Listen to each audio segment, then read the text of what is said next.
বাংলাদেশ থেকে শেখ হাসিনা একেবারে পদত্যাগ করে ভারতে চলে এসছে, কিন্তু সব ছেড়ে ছুড়ে সেনার হাতে আন্দোলন এত তীব্র হলো, সরকার রাখা গেল না, সেনার হাতে দিয়ে কি পালিয়ে এলেন?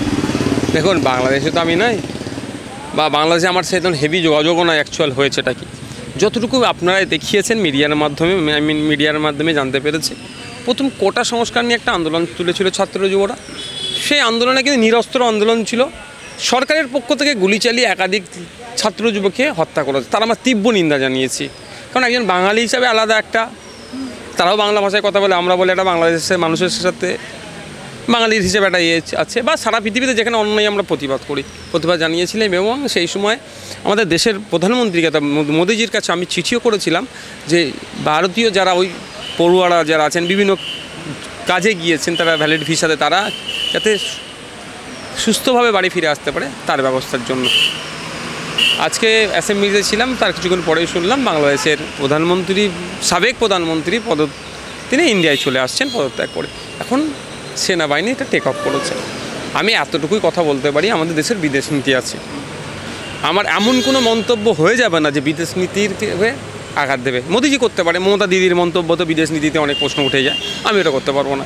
বিদেশ নীতি অনুযায়ী আমার দেশ চলে, সেটার উপরে আমি সামনে রেখে শুধু এতটাই বলবো, আবেগ যেহেতু বাঙালি, আমি বাংলাদেশেরটাও বাঙালি।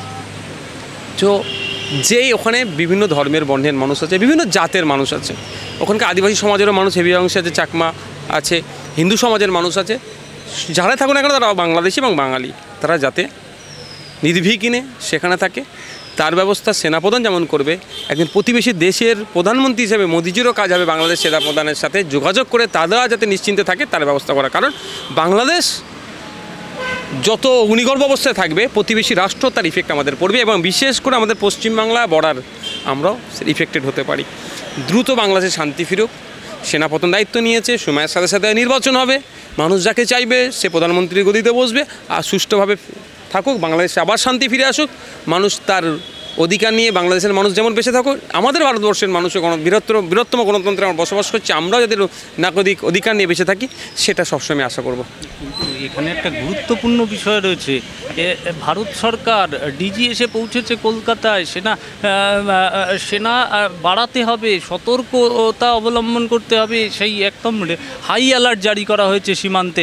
আমি বলছিলাম ওই সময় দেখা যাচ্ছে বঙ্গবন্ধুর মূর্তিতে আঘাত করা হচ্ছে।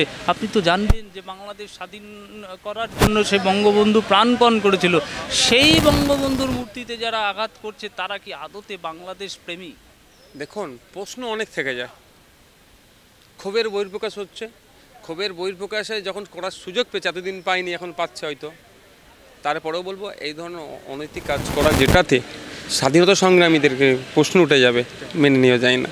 কদিন আগে আপনারা জানবেন, আমাদের পিডাব্লিউডি একটা রাস্তা সংস্কার করছিল, পরে আনতে বলেন পিডাব্লিউডি রাস্তা সংস্কারের জন্য জঙ্গলমহলের এক স্বাধীনতা সংগ্রামীর পুরুলিয়ায় সম্ভবত তার মূর্তি ভেঙে দিয়েছিল এক প্রকার। তারপরে আমি খোঁজ খবর নিয়ে দেখলাম যে না, ওটা রিপ্লেস হচ্ছে, অন্য জায়গায় বসাবে, সেটা আলাদা জিনিস। কিন্তু এখানে যেটা হচ্ছে, এটা তো একটা প্রশ্ন থেকে যাচ্ছে।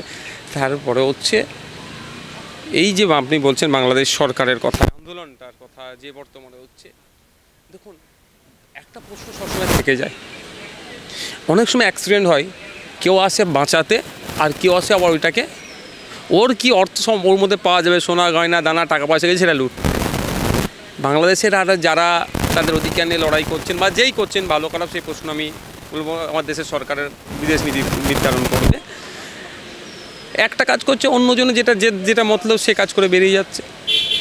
একদম তাই। আমার শেষ স্পেসিফিকভাবে জানতে চাইবো, অখিলগিরি গাড়িও ছেড়ে দিলেন, পদও ছেড়ে দিলেন, সবটা ছেড়ে দেওয়ার পর এটা কি মনে হচ্ছে একটা মমতা সরকারকে চ্যালেঞ্জ করলেন? কারণ মুখপাত্র বলছিলেন জয়প্রকাশ মজুমদার, সেটা ক্ষমা চাইতে হবে নিঃশর্ত, উনি কারোর কাছে ক্ষমা চান না, এবং একেবারে গাড়ি পথ সব ছেড়ে দিতে পারেন, কিন্তু অন্যায় স্বীকার করবেন না।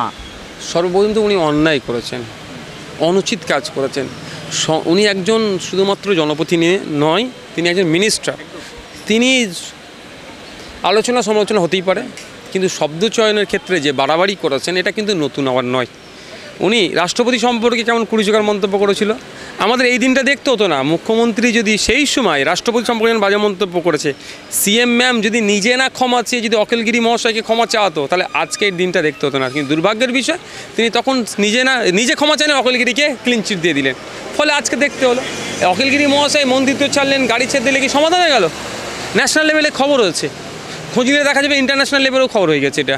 এটা মিনিস্টার যেহেতু, যে বাঙালির সংস্কৃতি এটা নয়, কিন্তু কি দেখানো হচ্ছে, বাংলার একজন মন্ত্রী এই কথা বলেছেন একজন মহিলাকে বা একজন আধিকারিককে বলেছে। তাহলে এইটা বাংলার একজন আমি অধিবাসী হিসেবে, বাংলাভাষী হিসাবে আমাকে তো খারাপ লাগছে। বাংলার মান তো ক্রমশ ডাউন হচ্ছে, এর দায়িত্ব তো মুখ্যমন্ত্রীকে নিতে হবে।